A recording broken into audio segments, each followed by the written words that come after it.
সবাই কেমন আছো? আশা করি সবাই খুব ভালো আছো। ব্লগ শুরু করার আগে সবাইকে বলে দিই জয় জগন্নাথ। আজকে তোমাদের সাথে ছোট্ট একটা মিনি ব্লগ বলতে পারো শেয়ার করছি। সেটা হচ্ছে দীঘার জগন্নাথ মন্দিরের আমাদের 6 মান্থ অ্যানিভার্সারিতে।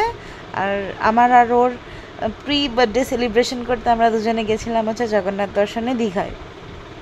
তো চলো আস্তে আস্তে তোমাদের সাথে এই পুরো ব্লগটা শেয়ার করি।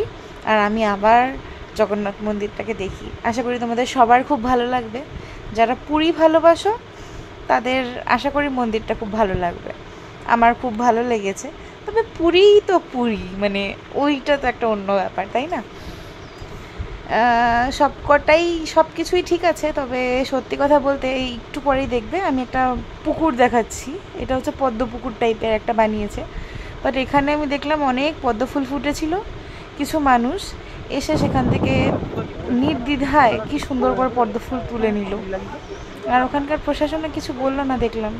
আমি দু একবার প্রতিবাদ করেছি, বাট আমি করেই বা একা কী করবো? আমার হাজব্যান্ড বললো তুমি চুপ করো, তুমি একা প্রতিবাদ করলে কিছু হবে না, কারণ এখানে মানুষের একটা কমন সেন্স পর্যন্ত নেই। তো যাই হোক, চলো এবার জগন্নাথ দর্শন করলাম। এটা যেদিনকে আমরা প্রথম দিন গেছিলাম সেদিনকে জগন্নাথ দর্শন করতে গেছিলাম।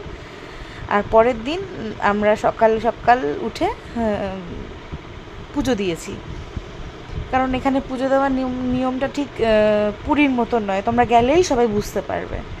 এটা হচ্ছে পরের দিন, সেদিনকে শাড়ি পরে গেছিলাম আমি আর আমার কর্তামশাই।